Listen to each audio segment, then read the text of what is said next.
Olá, amigos do blog Papo Sem Censura. Estamos iniciando mais uma edição do Papo Sem Censura Entrevistas, mais um dos nossos programas aqui dentro do Papo Sem Censura Cast no YouTube. E você acompanha todos os vídeos, tanto Papo Sem Censura Resenha quanto Papo Sem Censura Entrevistas no canal no YouTube, Papo Sem Censura Cast, ou as pílulas a gente vai soltando nas redes sociais Giovanni Romão no Instagram. Nessa edição do Papo Sem Censura Entrevistas eu recebo o meu amigo Fabrício, que é servidor da Estrada de Ferro Campos do Jordão. E o nosso assunto hoje, Fabrício, é muito específico, né? A gente vai falar sobre a questão da estradinha, e em específico a paralisação da estradinha, que está completando 3 anos, se é que é um aniversário que é para ser comemorado. A estradinha está completando 3 anos. Fabrício, para a gente começar, eu queria pedir para você se apresentar rapidamente para o pessoal. Boa noite, Giovanni. Boa noite a todos. Eu sou o Fabrício de Jesus, servidor da Estrada de Ferro Campos do Jordão há 18 anos.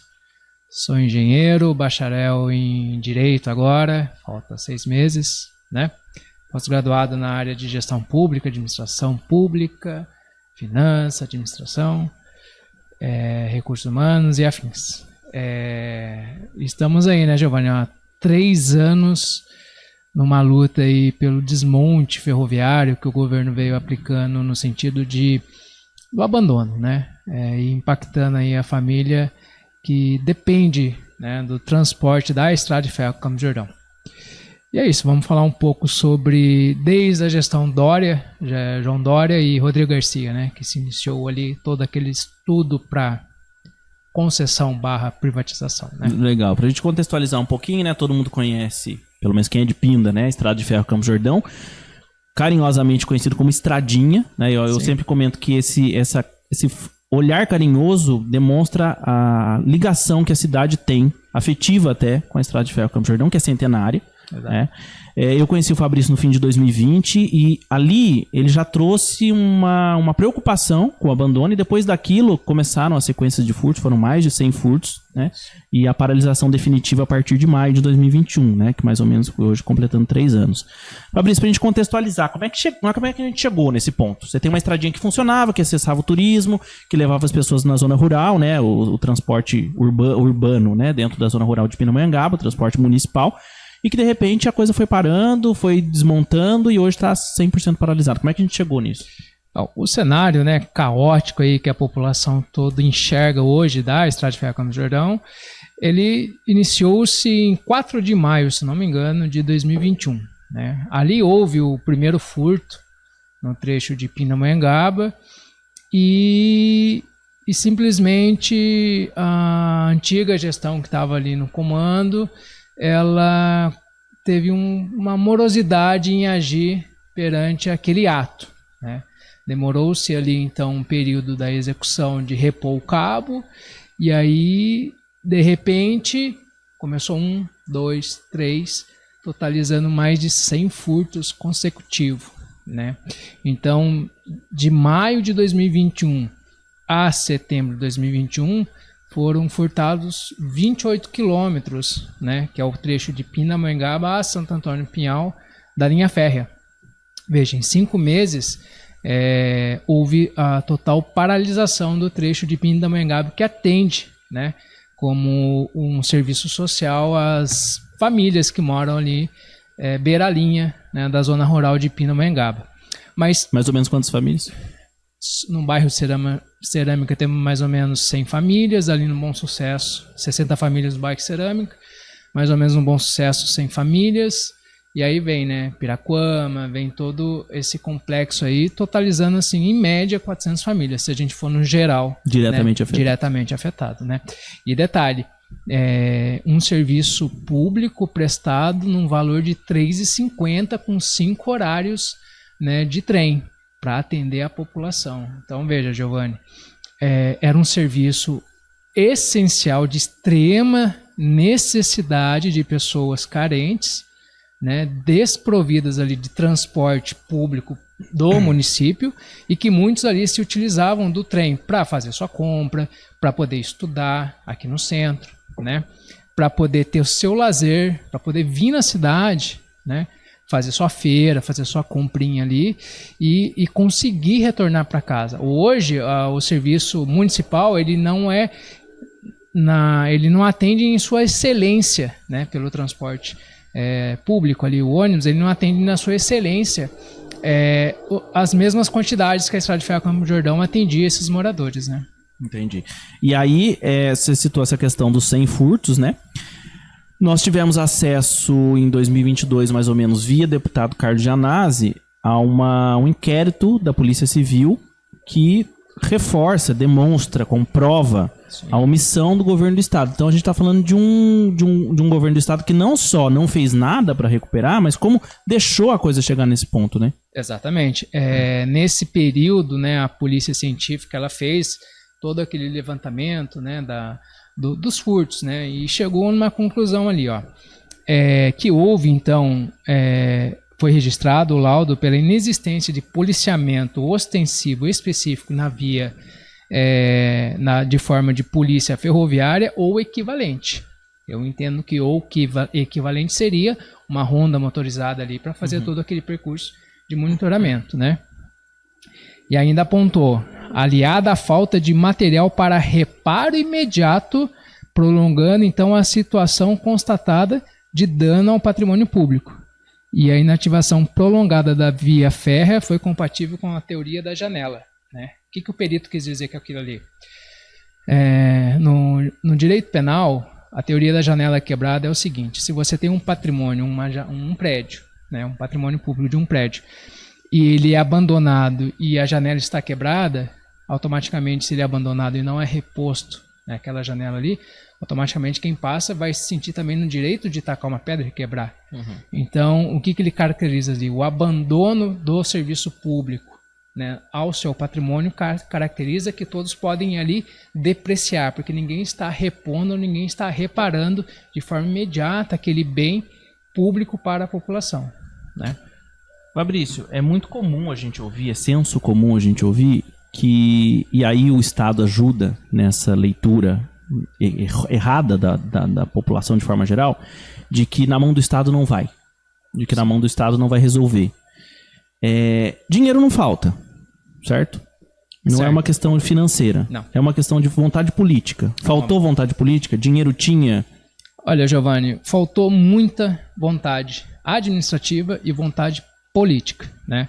Você muito lembra, né? Você fez parte aí comigo, quando a gente estava ali na audiência pública da sessão, né, da frente parlamentar, que foi feita ali pelos vereadores o Cal, Vela e Norberto, acho que era mais. Não me lembro quem é o terceiro. Era o terceiro, eu não lembro quem é. E eles ali, né, depois de começou os furtos e pressão da população, abriram uma tal de frente parlamentar, né? Mas o legal é que eles abriram o mesmo dia que o Carlos Gianazzi estava aqui em Pinda, visitando, né, a comunidade ali do bairro Cerâmica, onde ele fez vários requerimentos para o governo em época que não respondeu para ele, né? Mas abriram ali a frente parlamentar.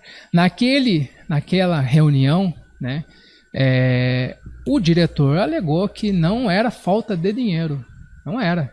E até se colocou, né, todo no sentido, né, de sobrepor as ações de que dinheiro não é um problema para o governo, né? Só que ele sentia, ele não iria investir sabendo que iria furtar, porque em as palavras ele falou assim: eu pensei que era pontual, mas eu me enganei.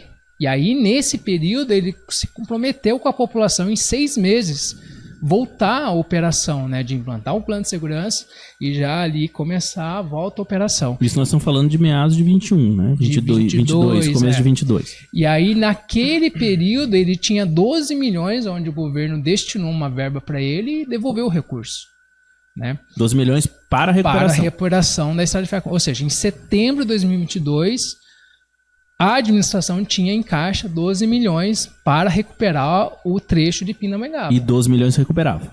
Recuperava naquele período, porque foi o levantamento que ele estimou, o levantamento que a administração orçou e achou, chegou no valor de solicitar. Se solicitou é porque mapeou as condições de volta à operação. Senão ele pediria 15, 20, 30 milhões. Mas foi solicitado e foi enviado. E aí ele alega que ele não aplicou esses 12 porque não tinha segurança. Isso. E aí eu vou furtar tudo novamente. Exatamente. Então, assim, nem deveria ter iniciado o pedido. E aí, em discurso, falou que iria contratar o plano, não contratou até agora, não foi mudou a gestão, ainda não se falaram em implantar a volta à operação, porque sempre vai ter que se fazer projeto, sempre é projeto.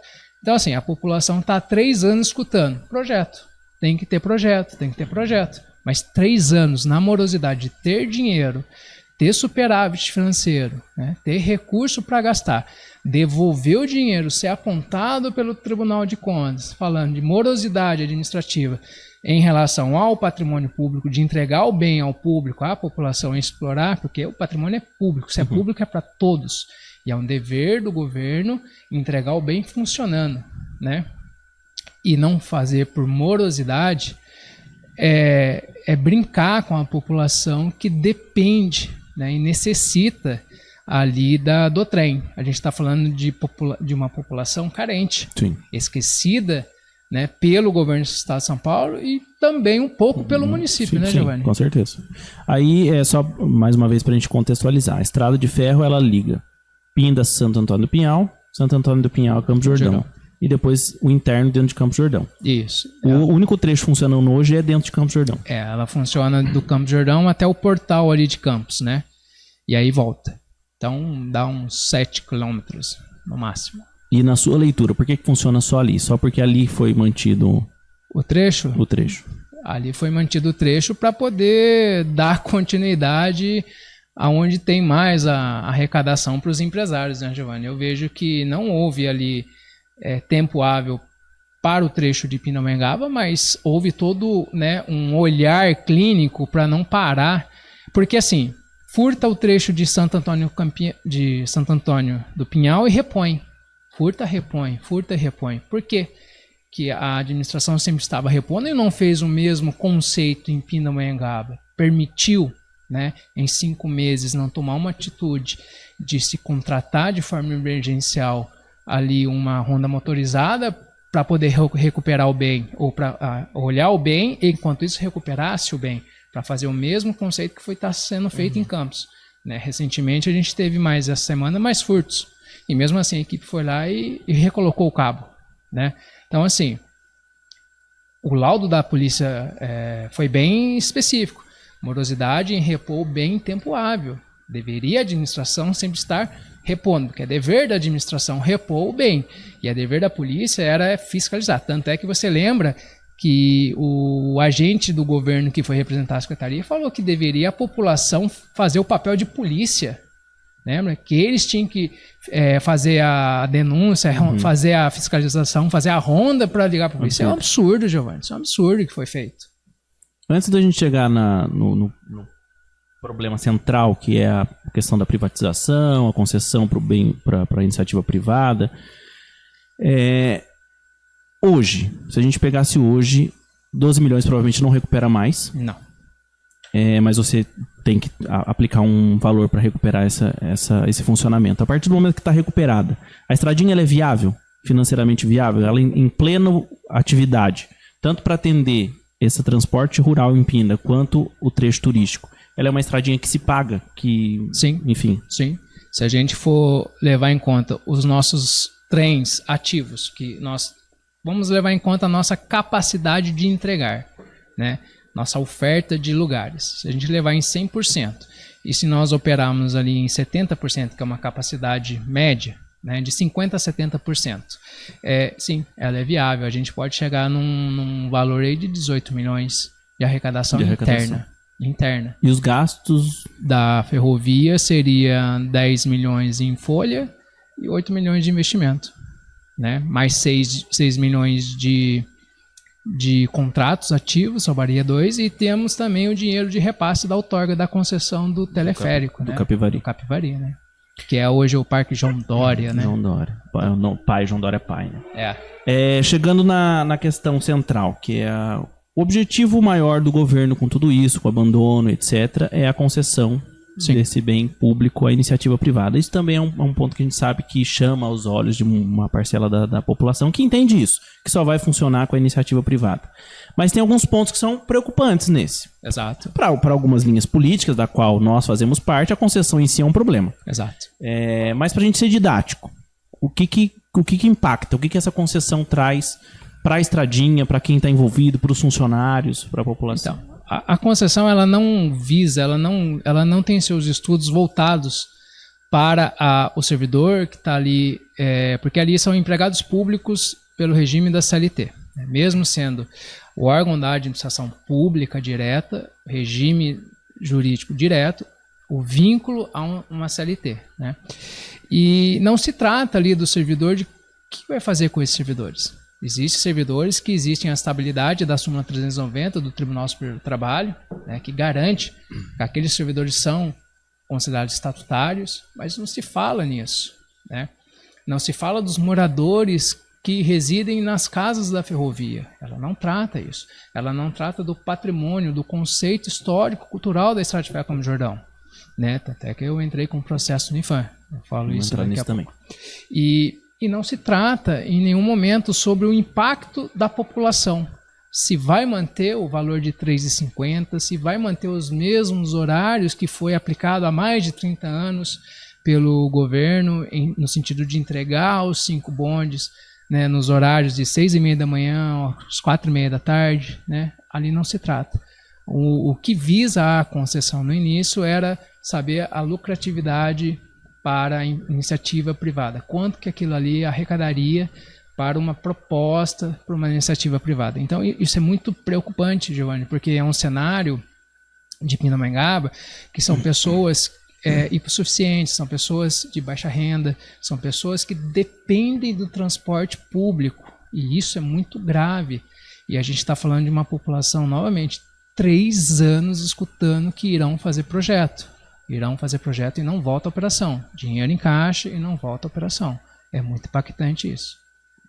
Você citou aí a questão do bem histórico, cultural da estradinha, e aí você pincelou a questão do IFAM. Isso. O IFAM é um órgão federal que visa a proteção do patrimônio público, né? Tanto de bens materiais quanto imateriais também. E aí tem um processo que você conduziu para o tombamento da estradinha de Ferro Campos do Jordão. Foi em 2022, né? Em 2021, nós entramos ali com um processo no IFAM, né? Eu fiz todo a parte levantamento, relatório, catálogo histórico da Estrada de Ferro Campos do Jordão.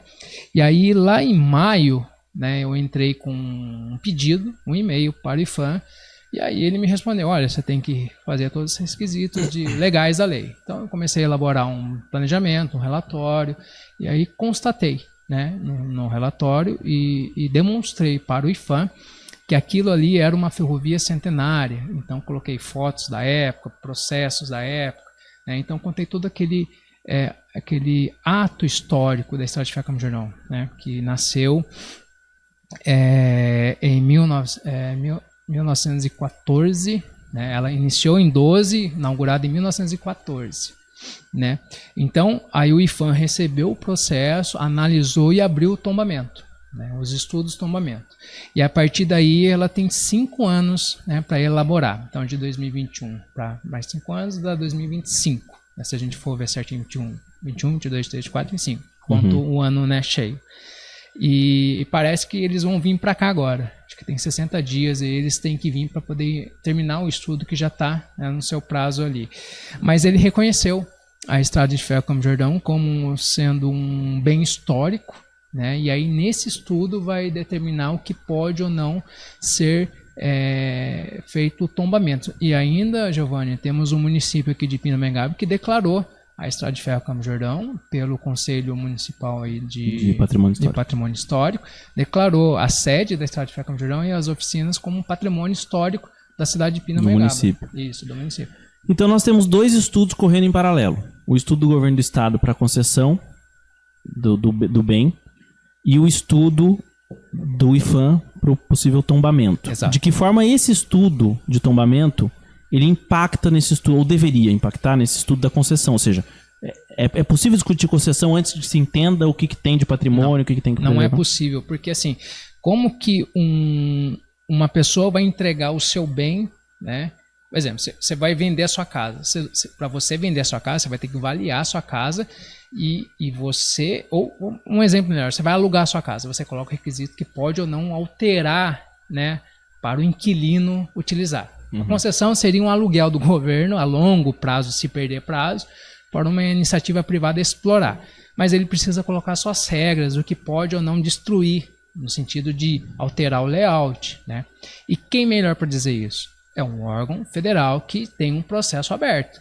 Esse órgão federal que vai dizer o que pode ou não ser preservado. Ah, mas Fabrício, a preservação não para, o IPHAN não vai parar a concessão. Não, mas ele vai ditar as regras de como a iniciativa privada vai ter que se comportar no ato da exploração. O que ele vai ter que preservar. Porque hoje o governo não tem, né, nada de dados, documentos que caracterizam que aquele bem ele tem que ser preservado. A exemplo do parque, que agora é João Dória, que era o Parque Capivari, o primeiro teleférico do Brasil foi ali, em Campos do Jordão. E totalmente Morro do Elefante. O Morro do Elefante e toda a cidade de Campos do Jordão nasceu em volta da Estrada de Ferro Campos do Jordão. Então ali tinha uma arquitetura histórica que na época eu meio que dormi, né, no ponto, e quando fui ver já estava saindo a concessão, que foi a toque de caixa do governo, né? E aí não deu tempo. Mas ela, se você for ver hoje, ela desconfigura todo o cenário histórico e arquitetônico que foi da época que a cidade se desenvolveu ali do parque, né? Existe o tal do progresso? Existe, mas o progresso respeitando a história, o patrimônio. Sim. Porque a história é cultura, né, Giovanni? A história é o que se passa de identidade para a população, né? E tem um fator a mais, Fabrício, nisso, é que a estrada de ferro, ela, grande trecho dela, né, o trecho de serra, a gente está falando da Serra da Mantiqueira, né? Ou seja, uma mata preservada, ou seja, você vai conceder para a iniciativa privada, que a gente sabe que não tem escrúpulo nenhum. Não estou generalizando, mas de certa forma o lucro está acima de qualquer outra coisa. Lucro acima de qualquer inclusive para questões ambientais. Né? Exatamente. Ali, por ser uma área de APP, área de preservação permanente, existe muito impacto ambiental, né? Existe muita questão a ser discutida no sentido de como preservar, não só o patrimônio, mas como preservar a mata, né? Quais são os trechos que podem ser alterados. Não tem nem estudo de levantamento ambiental ali, né? Que é característico, não tem nem registro, não tem escritura o governo. Então, assim, como que o governo entrega um bem sem saber o que ele tem? Sem saber o que ele vai preservar e como vai preservar? Tem áreas de faixa de domínio invadida. Como que vai fazer isso? Né? Como é que vai fazer com esses moradores? Então, assim, são questões muito peculiares que não estão sendo discutidas, simplesmente estão acelerando o processo. Agora tem umas notícias que foi determinado que acelere o processo aí dos estudos para 1º de janeiro de 2026 já assinar o contrato. Uma preocupação talvez até com esses andamentos dos estudos do IPHAN e tal. Antes de eu fazer uma outra pergunta, eu queria ver a sua leitura. Você citou a questão da concessão. Hoje são quantos funcionários públicos na cidade? 112. 112. De um quadro de 300 funcionários, defasado. Então, ou seja, não teve concurso público, enfim... mas nós estamos falando não só de 112 funcionários, mas de 112 famílias. Mais ou menos 500, 600 pessoas impactadas. A forma como a concessão está acontecendo hoje, se ela acontecesse, se ela se concretizasse, o que aconteceria com esses 112? Eles não sabem. Como eu disse, é um cenário obscuro. Se a gente pegar na gestão de João Dória, ele privatizou 10 empresas. O Zoológico, CDHU, MTU e a Daesp, né? Não se tratou do funcionalismo público ali. Simplesmente, um exemplo. O pessoal do zoológico, acho que ficou praticamente 1 ano esperando em casa a decisão do governo. Por quê? Porque não tratou isso nos estudos da concessão. Então, qual é a minha luta? A minha briga é que o governo, ao querer realizar, porque ele tem todo o direito de fazer o que é dele, né? Privatizar. Mas ele também tem que respeitar as regras do patrimônio e do servidor, porque o servidor, de fato, é o seu patrimônio. O servidor que faz o sistema rodar, a máquina rodar. E aí ele não investe no sentido de dar aquele upgrade para o servidor de vai ficar tudo bem. Não, simplesmente eu foco aqui e você espera o que vai acontecer com você. E houve algum tipo de consulta pública? Nenhuma. Sobre a concessão, que a população entende da concessão? Ainda não. A única ação pública que teve, de fato, foi a frente parlamentar, que não resultou em nada. Não resultou em nada. Teve uma reunião e não aconteceu mais. Nada. E aí eu pergunto para você, a gente está falando de um bem público que é do estado de São Paulo, mas que atende aos interesses turísticos, que são tanto do Estado quanto do município, inclusive da iniciativa privada, rede hoteleira, gastronomia, etc. A questão social, que são esses moradores da zona rural. Essa luta para recuperação da estradinha, para que ela volte a funcionar, e de quem? Quem são os entes que devem estar preocupados ou deveriam estar preocupados com essa... É a comunidade que mais vai ser impactada, é a comunidade do trecho de Pindamonhangaba, né? Essas pessoas, que somam em 400 famílias, essas deveriam estar de frente questionando os vereadores, né? Questionando os seus deputados, o prefeito, porque o prefeito também tem responsabilidade no município, porque a ferrovia passa no seu município, então ele tem obrigação de cobrar, né? Os vereadores, como eu disse. Essa população, ela tem que estar à frente das discussões que a concessão vai trazer para ela, se realmente ela vai ser alcançada no sentido dos 3,50. O deputado do Carlos Janazzi, em época, questionou o governo se iriam manter a passagem de 3,50 para os funcionários, conforme o requerimento de informação que mandou aqui, 288-278-2021. Não foi respondido. O governo não sabe responder porque tem que esperar sair o estudo para ver se a viabilidade econômica para uma empresa privada de exploração é o melhor cenário para ele. Ele não quer discutir isso com a população. Então, quem deve estar à frente? A população e os funcionários, que estes também serão impactados, né? Porque não se sabe se vai para São Paulo, para onde eles vão. Exemplo, lá tem um prêmio de incentivo à produtividade. O recurso é da Estrada de Ferro Campos do Jordão. Se não tiver esse recurso, eles não recebem o PIP. Como que o governo vai discutir a continuidade desse pagamento, sendo que um único meio de pagamento é pela receita da Estrada de Ferro Campos do Jordão, conforme a Lei 1211 de 2013. Se não tem receita? Se não tem receita, como se paga esse prêmio? Essa discussão tem que ser levada pelos servidores. Os servidores têm que falar assim, aonde eu vou estar? Eu vou trabalhar onde? Eu vou ser demitido? Eu vou ser realocado? Vai ter a continuidade do PIP? Sim ou não? Eu vou morar na casa? Sim ou não? O que eu tenho que fazer? Ou só vou receber uma notificação para sair da minha residência em 60 dias? Como que o governo vai se comportar com o seu patrimônio, com o seu funcionário? Porque eu sou o seu patrimônio. Sim. Além de ser o seu patrimônio histórico, você tem o patrimônio arquitetônico, você tem o patrimônio humano trabalhando ali. E esse patrimônio humano que não está sendo valorizado, né? E além disso, a população. Essas famílias elas vão ser beneficiadas com um valor de 3,50, porque, Giovanni, 3,50 para 5,50 é um impacto financeiro muito grande para uma população de baixa renda, uma população que necessita de trem. Uma pessoa para pegar para ir para a UPA ali do Cerâmica tem que ir a pé até ali na rodovia e pegar um ônibus que vai para a UPA. O trem parava na porta para ela, no Bom Sucesso. Então o impacto é muito grande para a população. Esses deveriam estar olhando. Aliás, quem deveria estar olhando para eles eram os vereadores da Frente Parlamentar que fizeram todo aquele lobby ali, né? Que é até candidato a prefeito agora. Por que não toma a frente de volta, então? E o próprio prefeito, né? E o próprio prefeito. Fabrício, para a gente encerrar, pelo avançar do tempo, em que estágio nós estamos hoje e quais são as ações nesse momento? O que tem que ser o foco, a frente principal de atuação nesse instante? A ação é o questionamento da população, né? Fazer o abaixo-assinado da população, querendo respostas do governo, né?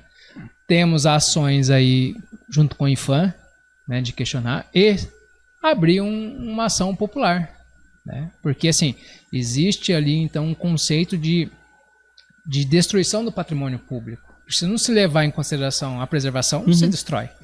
Então, cabe sim uma ação ali de questionamento, né? Uma ação popular. E junto com os vereadores. Eles deveriam, então, abrir essa frente para juntar essa população e pedir um requerimento de como essa concessão vai olhar para os servidores e para os moradores ali, né? Então, cabe todas essas ações aí que tem que ser discutido.